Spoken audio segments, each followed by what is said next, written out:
At the time, I didn't know that my father and Dr. Rida had gone to the same medical school in Baghdad.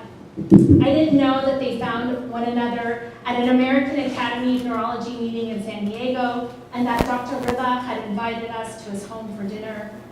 I didn't know that the Ridas were Iraqi and Shia because those were descriptors I still didn't know to apply to myself. All I knew that day was that the Ridas were different in the same way we were different. They spoke Arabic with cha sounds replacing the ka sounds. They ate rice with stews called marka, and they kept their 5 daily prayers, even though Mrs. Rida, like Mama, did not cover her hair with the hijab. Those were my signs that of the 2 types of boys in the world, those that were possible to marry and those who were impossible, the Rida boys belonged to the former, the impossibly small population of boys from which I'd be allowed to choose a husband. It was a remarkable discovery for the early 1980s. The only Arab community in our small seaside Northern California town was a secular social group filled with a mix of Lebanese, Palestinians, Syrians, and a few Iraqis who had immigrated so long ago they spoke more English than Arabic. No one in my parents' small band of friends was quite like the Ridas, whose dialect was still so fresh on their tongues, who knew so many other Iraqi immigrant families in the United States, and who matched our family not only in religion and level of devotion, but in ages and interests. The fathers got along, the mothers got along, the Rida boys played well with my brother Ibrahim, and Lena and I played well with their daughter Jamila. In spite of the 400-mile distance between our northern and southern California homes, our families clung to each other. When the Ridas came to our house, we took day trips to Carmel Beach, Big Sur, and San Francisco. We came home dirty and tired and waited in line for a turn in one of the 2 bathrooms in our small ranch home.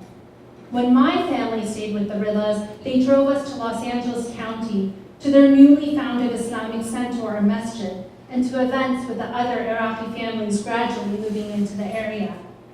By the time my little sister Nina was 4 years old, she already intuited that the Rida boys were the marriageable kind. After a picnic one sunny afternoon in Big Sur, she turned to Jamila Rida, the oldest child among us, and said, "I'm full. Now can I have my wedding?"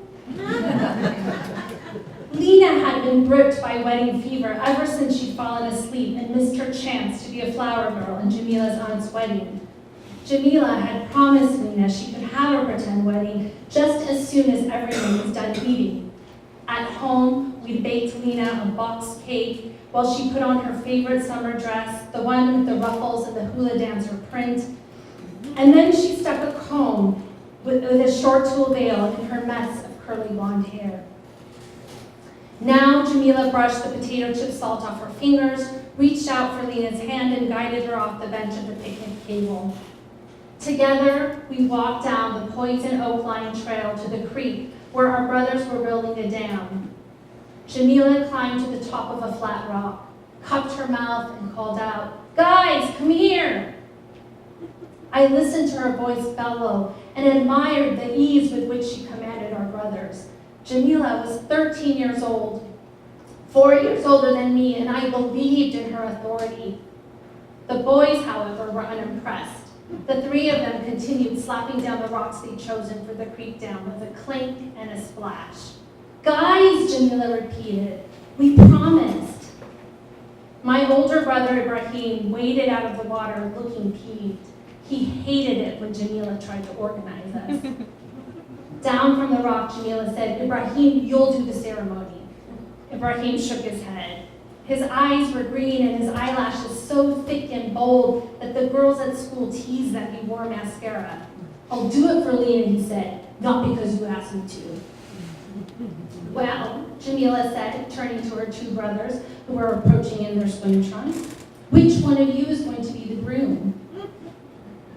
Without a word, the Rida boys stepped into their sandals, which were left at the side of a nearby rock, and moved in behind Ibrahim. The sun had deepened the tone of the brothers' already dark skin. Amjad, the younger and shorter of the two, was wiry, pure flesh and bones, while Hadi was stockier, with a small tummy and a waist that gave in on both sides to a slight crease. I crouched down so that Lena and I were the same height and said, "You don't need a boy to have a wedding. How about if you get married by yourself?" Lena dropped her chin so low it almost touched her chest and pushed her lips into a frown.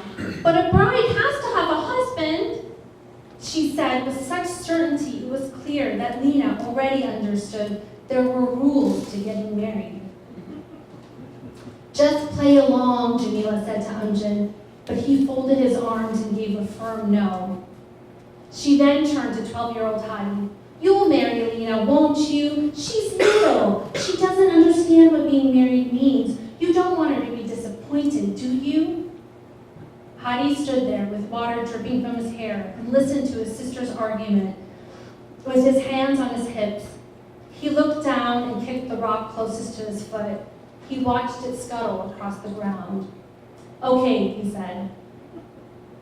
Surely Hadi knew that there would be teasing, that our parents would laugh heartily at the memory of the little bride and her new husband for years to come, and yet he was willing to put up with this for my sister's happiness. From the front of the campground fire pit, where I stood as Lena's maid of honor, I watched Lena walk down the dusty aisle between a run of benches, clutching a bunch of artificial flowers with one hand, the other hand trying to suppress a giggle. Our mothers looked on from a bench off to the side, squealing in pure delight at Lena's irrepressible joy, the fluff of golden hair peeking out from behind her veil. Mrs. Rilla called out to her sons, "Pay attention, boys. One day you will dream to marry such pretty girls." When Ibrahim opened his facetious wedding ceremony with "Dearly beloved," with the exception of Jamila, my gaze fell on Hadi, standing at Lena's side, playing along with a sincerity I'd never seen in a boy. I took a snapshot of Hadi in my mind, still in his swim trunks and as tan as a piece of overdone toast. I decided if I did indeed marry Hadi one day, this would be the moment I'd say I first fell in love with him. Aww. Yeah.